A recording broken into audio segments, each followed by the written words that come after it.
उबासी आ रही थी वैसे उबासी आएंगे जिसका इंटरेस्ट नहीं है ना। तो मैं तो वीडियो बना ही रहा हूँ। अब जीवन के दिशा होने का तात्पर्य भी ये है कि हम किसी भी ओर अपना इंटरेस्ट कर लेंगे, किसी भी तरफ हमारी जो इच्छा है है ना, हो जाएगी। क्योंकि हमको हमारे कार्य पता नहीं है ना। अभी उसे पूरा करने तो दूर की बात है, हमको अपने कार्यों की है ना सूचीबद्धता नहीं है कि कार्य आखिर है क्या, है ना। अब हर सुबह है ना उठने का कारण उद्देश्य ही बनता है। अब हर सुबह जो लोग उठते हैं सुबह के टाइम पे कितने भी समय, है ना, तो ये जो जगना है उन लोगों का उठना, ये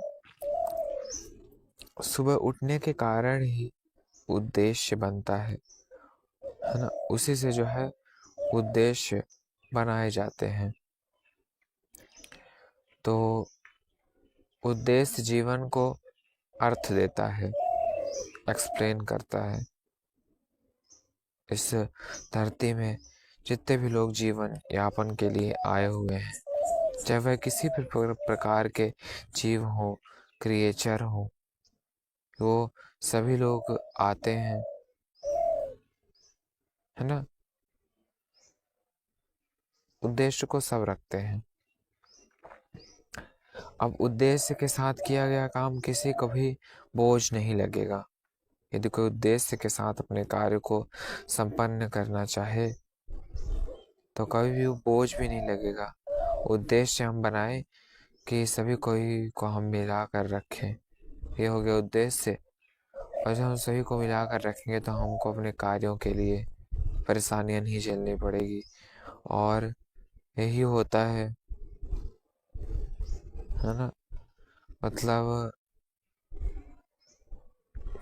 सुबह उठने का उद्देश्य, है ना, यह हमको अंदर से इटरनली हमको प्रेरित रखता है।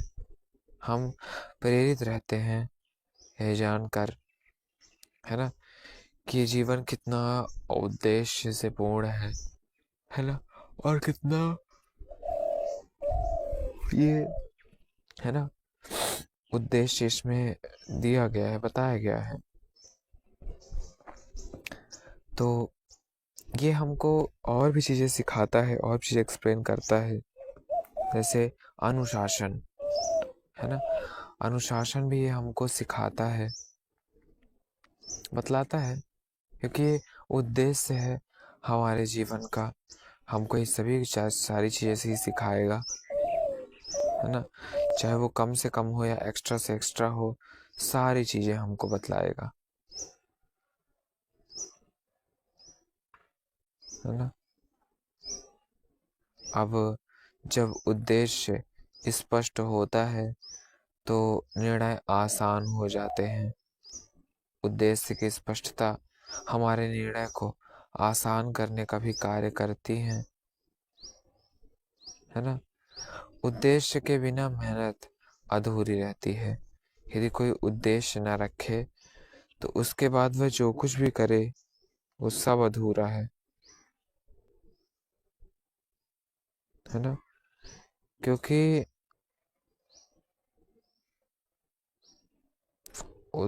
है ना उद्देश्य हमको अनुशासन तो सिखाता ही है ना। निर्णय लेना सिखाता है, अनुशासन सिखाता है ना। उद्देश्य के बिना मैंने बताया कि हमारी सारी मेहनत फीकी है ना। उद्देश्य ने ही हम सभी लोगों को अनुशासन में रखा, अनुशासन समझाया, है ना। तो उद्देश्य को कभी मत भूलिए, है ना? मैं तो कहता हूँ कि कभी नहीं, है ना।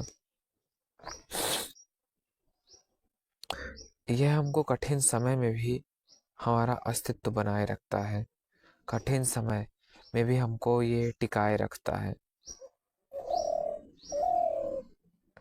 अब कठिन समय में क्या क्या चीज़ें इसमें हैं, है ना? उद्देश्यपूर्ण जीवन की इस कहानी में उसे भी हम लोग अब समझेंगे, एक्सप्लोरेशन होगा, है ना? तो उद्देश्य हमको दूसरों से अलग बनाता है। यदि हमारे अंदर उद्देश्य है समय प्रबंधन के लिए, या शायद समय प्रबंधन जो कि खराब तरीके का समय प्रबंधन है, उसके लिए, बदलाव के लिए, है ना, भी, है ना, ऐसा पॉसिबल, है ना, हमको प्रयास करना चाहिए। आप रोड क्रॉस कर रहे हैं, एक वृद्ध महिला आती है जिसे ठीक से दिखाई भी नहीं दे रहा है ना? तो हमारे जीवन का उद्देश्य कुछ भी हो सकता है, लेकिन यदि हम उसकी हेल्प कर दें तो भले वो हमारा उद्देश्य पूर्ण ना हो, अच्छा, है ना? तो उद्देश्य ऐसे ही लोगों को अलग बनाता है ना? और जो इसे नहीं अपनाता उसकी मेहनत व्यर्थ है, अधूरी है ना? कठिन समय में यदि, है ना, टिकना है, अपने हार्ड वर्क में कुछ जानना है, तो ऐसा बहुत इम्पोर्टेंट है कि हम ये जाने, है ना? आपका और हम सभी लोगों का उद्देश्य हमारी भी पहचान बनाता है। उद्देश्यपूर्ण जीवन में पछतावा कम होता है। जो उद्देश्य रखे हैं वो जानते हैं कि इसकी सभी सिचुएशन से लड़ना कैसे है ना? कैसे जो है मजबूत बनना है इस संघर्ष और उद्देश्य से, है ना? तो उद्देश्य के साथ किया गया हर एक कार्य, यदि उस उद्देश्य के साथ मिलकर कोई भी कार्य करेंगे तो क्या होगा? डॉटसन, है ना, उद्देश्य के साथ किया गया सफल होता है। उद्देश्य के साथ जो त्याग कर देते हैं वो सफल हो जाता है ना? और हमारे साथ नहीं, सभी के साथ सफल होता है ना? देश के संघर्ष, हाँ, और उसके साथ त्याग किया क्या सब, है ना? त्याग जो कोई भी करता है उद्देश्य के साथ, है ना, वो सफल होता है ना? उस व्यक्ति की सफलता का ही राज होता है। तो उसकी ऊर्जा दिन में सही दिशा में लगती थी, है ना? और उद्देश्य जीवन को संतुलित बनाए रखता है। इसीलिए वो उद्देश्य को समझ लेता है और जीवन को समझ लेता है हर दिन, है ना? क्यू टिप्स, उद्देश्य, है ना, क्योंकि वो उनसे जुड़ जाता है ना? तो बिना उद्देश्य के कुछ भी मत करिए, बिना उद्देश्य के करीब बढ़िए हर दिन, है ना, और उद्देश्य बनाइए और उद्देश्य के साथ जुड़ कर काम कीजिए, तभी कुछ कर पाएंगे, वरना नहीं, है ना? और एक और बात याद रखने की बहुत ज़्यादा आवश्यकता है, वह क्या है? वह ये है कि उद्देश्य ही जीवन की असली ताकत है ना? ये चीज़ें बिल्कुल भी नहीं भूलना है। तो अब हम स्टोरी यानी कहानी की ओर चलेंगे, है ना? ये वीडियो अब शायद, है ना, यहीं पे इसका इंट्रोडक्शन वाला फॉर्म समाप्त होता है। तो अब ये जो आगे का ये मेरा पार्ट है जिसे हम हिस्टोरिकल फॉर्म कहते हैं, ये थोड़ा सा स्पिरिचुअल है, क्योंकि मेरे वीडियोस के कंटेंट हमेशा ही कुछ ना कुछ ज्ञानवर्धक, है ना, या ऐसे बहुत सारे जो कंटेंट प्रचलित हैं उनके ऊपर होता है। तो ये मैं जो है आज ज्ञानवर्धक वीडियोस के कंटेंट को एक्सप्लेन करूँगा, और मैं चाहूँगा कि आप लोग इसे समझें, है ना। इसमें कही गई जो बातें हैं उन्हें आप लोग फील करें। सारी चीज़ें मैं समझाने का प्रयास करूँगा, है ना। तो अकॉर्डिंग टू माय थॉट, है ना, मेरे भावनाओं के हिसाब से, तो हर एक चीज़ जो है ना, वो स्पेशल है।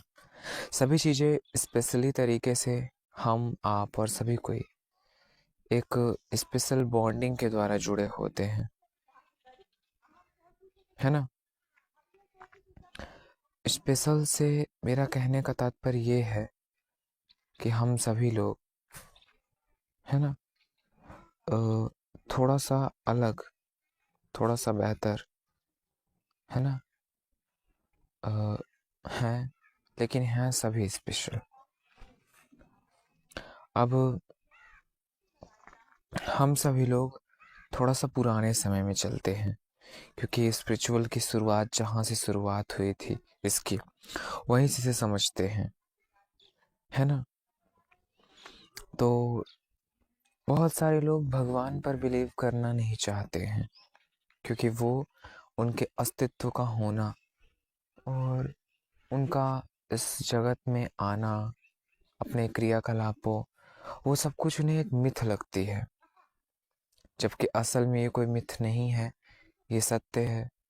लेकिन उनको ये एक मिथ लगती है। ऐसा क्यों है ना। इसका क्या कारण है कि ये उन्हें मिथ लग रहा है ना। तो इसका कारण ये है कि हम सभी लोग उसे मिथ, मतलब असलियत में, है ना, रियलिटी को हम एक्सेप्ट नहीं करना चाहते हैं। रीज़न यही है और कुछ नहीं, है ना।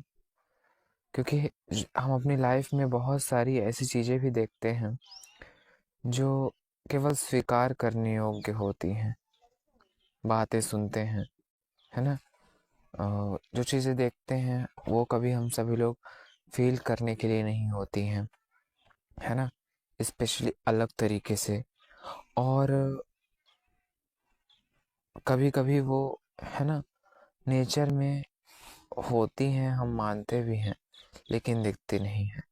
उस वक्त हम उस चीज़ को, ऐसा नहीं है कि ना स्वीकार करें, है ना एक्सेप्ट करें, ऐसा तो होता नहीं है। एग्जाम्पल के तौर में मैं आपको एक बहुत ही जाना माना उदाहरण दूंगा, जिससे आप सभी लोगों के मन में जो अभी प्रश्न होंगे वो तुरंत समाप्त हो जाएंगे। जैसे हो गई वायु, हवा, एयर, है ना। तो हवा जो है यानी एयर, इसके सिद्धांत की यदि बात की जाए, इसके प्रारूपों को, इसके रूपों को, जो कुछ भी है इससे कनेक्टेड, उसकी यदि हम बात करें, तो हवा का प्रमाण जो है ना, एयर में, हमको ये सिखाता है कि कैसे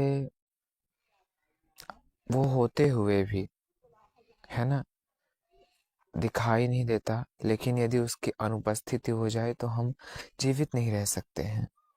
तो जरा सोचिए कि वो कितना इम्पोर्टेंट है ना। कई तरीके से इम्पोर्टेंस उसकी हमारी लाइफ में है ना। सारा चक्र ही जीवन का उसी पे डिपेंड करता है। लेकिन यदि कोई कहे कि ना दिखने के कारण मैं उस पर बिलीव ना करना चाहूँ, तो ये उस व्यक्ति की स्टुपिडिटी होगी, है ना। वो व्यक्ति केवल सत्य को स्वीकार नहीं करना चाहते, है ना। सत्यवत्य है सब कुछ उनके सामने ही, है ना। ऐसे लोग बस स्वीकार नहीं करना चाहते हैं। उनकी गलती या कमी जो कुछ भी कहें तो वही यही है ना। अब हम सभी लोग उस एनर्जी से, जिसे हम भगवान कहते हैं, है ना, तो उसे आप लोग भगवान तो नहीं मानना चाहते, लेकिन यदि आप उन्हें एक एनर्जेटिक फॉर्म में समझें तो मुझे ये समझाना बहुत ज़्यादा आसान हो जाएगा, है ना। तो भगवान के पुराने यदि हम बातों में जाएं तो भगवान जो है अर्जुन का उनसे बहुत ही संबंध जो है वो एक सखा रूप में था। सखा से मेरा तात्पर्य होता है फ्रेंड, है ना। मतलब भगवान श्री कृष्ण अर्जुन के साथ एक फ्रेंड रूप में रहते थे, है ना। वो उनके फ्रेंड थे, वो उनके फ्रेंड थे, है ना। जैसे कॉमन फ्रेंड होते हैं वैसे ही। तो अब ऐसा कहने में कोई संदेह नहीं है ना। ना ही कोई हेजिटेशन है मुझे ये कहने में कि उनकी ये जो मित्रता थी और भौतिक जगत यानी फिजिकल वर्ल्ड में पाई जाने वाली जो मित्रता है उसमें आकाश पाताल का अंतर है ना। ऑब्वियस सा अंतर है। आजकल सबसे पहले मित्रों की ही बात कर ली जाए। पहले के जमाने के मित्र क्या हुआ करते थे, जैसे भगवान श्री कृष्ण और अर्जुन एक दूसरे के मित्र हैं, कि मित्र वही जो विपत्ति में साथ मतलब विपत्ति में साथ दे। इवन यदि कुछ ऐसा चूज करना पड़े कि अपनी जान या, है ना, मेरी भलाई, तो वो अपनी जान दे देते थे, है ना, अपने मित्र की भलाई के लिए। ऐसा परित्याग जो है मित्र किया करते थे। लेकिन आजकल क्या है ना। आजकल लोग, है ना, जान देना तो दूर है, मुश्किल समय में वो साथ खड़े हो जाए हमारे, वही बहुत ज़्यादा है ना, इम्पोर्टेंट भी और होना भी ऐसा, है ना, वही बहुत ज़्यादा है। तो इसीलिए मैं तो यही कहूँगा कि ये जो मित्र फ्रेंड कल्चर है इससे जितना बचा जा सके उतना बचना चाहिए, है ना, क्योंकि ये हमारे लिए फायदेमंद नहीं है ना। हम सभी लोग बस उस ट्रैप में फंस रहे हैं, है ना, और फंसते ही जा रहे हैं, लेकिन वो किसी भी तरीके से हमारे लिए ना ही कोई यूज़फुल है और ना ही कुछ। तो आई होप कि आप लोग इस चीज़ को समझ पा रहे होंगे, है ना, मेरे इन थॉट्स को। तो प्रत्येक व्यक्ति, है ना, उनका फ्रेंड है, लेकिन फ्रेंड तब है जब हम उस लेवल की फ्रेंडशिप करें, है ना। अपने जीवन के जो हमारे मूल उद्देश्य हैं उन्हें हम ढूंढ कर वो कंप्लीट करें, अपने एम्स के लिए, अपने टारगेट के लिए हम वर्क करें। ये हमारे लिए ज़्यादा यूज़फुल है, नॉट इवन यूज़फुल, बल्कि ये इम्पॉर्टेंट भी है ना। तो आज की वीडियो आई होप कि आप सभी लोगों को अच्छी लगी होगी। यदि अच्छी लगी हो तो इस वीडियो को आप सभी लोग लाइक कर दें, है ना। धन्यवाद दोस्तों।